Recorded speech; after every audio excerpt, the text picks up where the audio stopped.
Buying a house is the same thing as looking for a car park lot in the parking lot. Imagine you got yourself a new Mercedes-Benz and you come to the parking lot. In the parking lot, you have two cars and in the middle there's a lot. Would you want to park in this lot?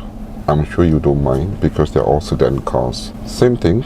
Imagine these two sedan cars becomes a pickup or a lorry. You tend to consider not to park in between these two lorries because you're afraid that the lorries will scratch your car. Same thing happens when you buy a house. Your surrounding environment does affect your house. You really do not want to buy a house that has not a good surrounding or is inferior to your property. This is going to bring down the value of your property. It's also going to bring down the energy of your property. Remember, when you buy a house, speak to a professional. People who want to sell you a house may not have the best interest in your heart. We have the best interest in your heart because we also want you to prosper. We want you to have good children. We want you to have good family. We want you to have good career. Click the link below, give us a heart shape, and follow us for more feng shui tips. Make a comment below if you're looking for a property and you want us to help you. I'm Master KK. I'll see you guys in the next video.